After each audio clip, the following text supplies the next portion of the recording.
3,000 people. All right, calm it down, D-Rock. Jesus. You got your perspective. I just want to be happy. Don't you want to be happy?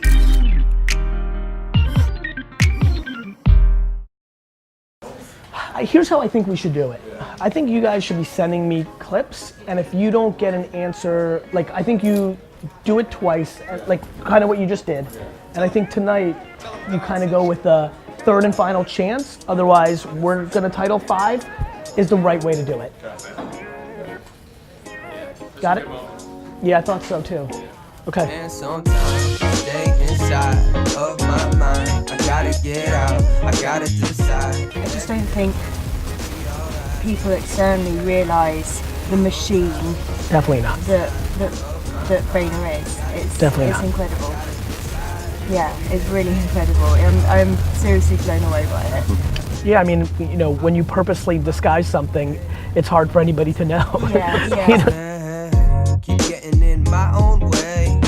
Overthinking, I think I'm insane. I couldn't agree more that going from 2 to 50 is like going from 50 to 100 is easier. The problem is people go from 2 to 50 and then they change everything because they think they've made it or they figured it out or they go from humility to ego. Their behavior changes, and the reason 50 to 100 is equally as hard is it becomes a mental game based on the predicated success of the past. And I think staying in those tried and true, being disproportionately bringing value to the end consumer, hiring the great people. What I get excited about when I hear you talk is understanding now how to go all in and how to be great at LinkedIn marketing, not just do it, right? You know, I always think about that. I think about like a kid who has an uncle who comes and visits and then all of a sudden puts them on skis and they love it. And they're like, oh, this is good. But then they have to put in the work, and that's why they become an Olympic skier. It did take the uncle to show them, but then it took them to put in the work and the practice to get the ridiculous results from it. Hey, it's D-Rock. D-Rock, how are you? Harriet. Harriet just joined Vayner to lead all comms for the VaynerX world. Zach is the CEO of Vayner Speakers. Tea situation is proper. Did you ask for tea? No, but it is super proper tea. I said if there's one thing you'd want from tea. As a nice Russian Jewish boy, like tea is like culture. I'm a massive tea drinker. Of course, that's like the one thing me and all my UK friends like when I first started going to London a bunch, like that was the one thing that I like resonated with so well. This is gorgeous. I don't want to know the questions. Oh, well then that's fine. I know this guy. I feel like we should. I feel chat. like we should go live on Instagram and call. Like I literally have a phone because I think we should call people and just make their day. Like we have all this time. I'm like literally stressed by having this much time before we go on. Yeah, I'm like we should we should call people randomly. Like that's literally what I'm thinking. Well, you do what you need to do. I am a regular fan.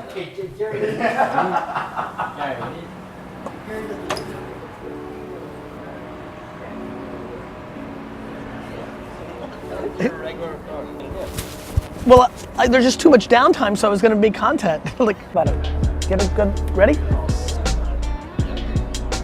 So many people are asking me, like, how do I live my dream, Gary? And, you know, I don't have time. I have mortgages and bills and responsibilities in my job. I don't have time for my side hustle, my Twitch channel, my Instagram account, my Shopify store selling hoodies. And I keep getting to this new place, which is, talk to me about your bills. Like, why'd you buy an apartment that stretches you? Why is your car so fancy? Like, why do you need the new Gucci every time? Like, why are you going out Thursday, Friday, and Saturday night? Like, why are you going to Coachella? Like, why are you going to Avengers opening night and buying the biggest piece of popcorn and candy? Like, the answer to all of your questions is not how much money you make or how much time you have, it's what you're spending your money on. We can do a lot more of this. Yeah, this is what we used to do. Like that's like a good piece of content. There may not be anything more human than Tinder, yet we demonize it in reverse. Because it is not the current social accepted thing. Like I really believe that. Like I hate when people like judge people. I'm like, what are you supposed to do with your chemicals in your 20s? That's exactly like the most like actual truth. You know what I mean? evolved so much that this is how we look at it. But like, you know what? It's on your time to control when you're engaging versus I'm gonna set aside 3 hours and go to the bar in 1987 and see what happens versus the collective. The 3.5 week ghosting conversation is still 1/10 of the amount of time that going out on that Friday, you know what I mean? Like, like you're in control of your time. Like you're in between subway stops and now you've decided to hit up that conversation versus, like, I don't know, I feel like, look, technology exposes things, it doesn't change things, and so like, I don't know, I sit on the other side of this.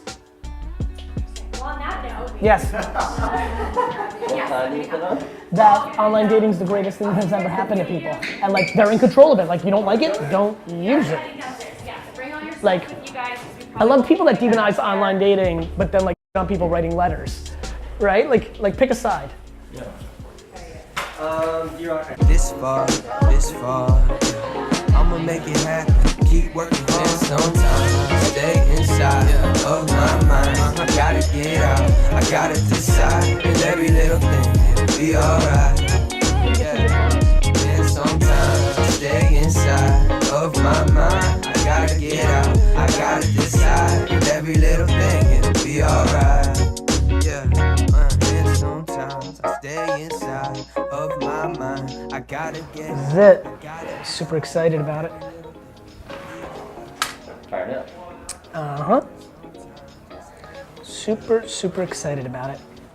Once it gets to like 2,000 to 3,000, you can tell them what I'm about to do. All right, so I'm tasting this and then we're going in a meeting. So I might as well bang this out real quick. Okay, good. We're 2,800 people in. Awesome. 3,000 people. All right, calm it down, D-Rock. Jesus. D-Rock's excited. Instagram, big news. This is the first time I'm trying the Empathy Wines White, which will start delivering We're in. bottling starting Thursday. This is Nate, the handsome is your partner. Trout. That's a good looking guy. We're starting. You were supposed to say the brains or something, yeah. We're starting the bottle Thursday, and it's going to be shipped to our fulfillment center. Needs a little bit of time to rest, build the boxes. No bottle shock. No bottle shock. We should be shipping 3rd or 4th week of May. So 3 to 4 weeks. Well, do you think somebody might sneak it for Memorial Day? Near California, I think could sneak. That's cool. Fulfillment centers in. But but right, no, without overpromising, 4th of July is going to be lit. 100%. Yeah. Early June, 100%.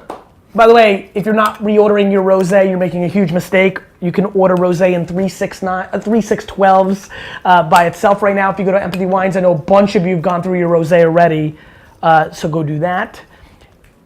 If you order 3, it's $27. If you order a case, it's $20. It's something we need to communicate to some peeps. How big? All right, here it is. Just warming it up a little bit more. The amount of reorders is kind of crazy. Just goes to show how good the wine is. A lot of people are. No, I know. actually doing it. Yeah, like thank God. Yeah. No, that is the one difference between the book and the sneakers and the wine is the reordering. First of all, a lot of people didn't believe it was gonna be good, so everybody they got their 3 rosés and like. I mean, the amount of people that hit me up that said I bought it to support you and I was gonna give it away, and then me or my wife or me or my husband or whoever, like we tried it and we like it and now we just ordered it. So.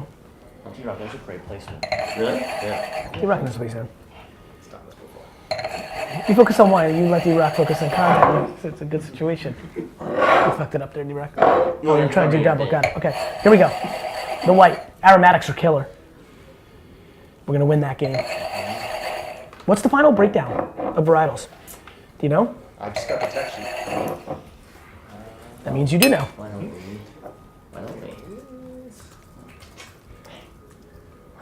Chenin Blanc, What up?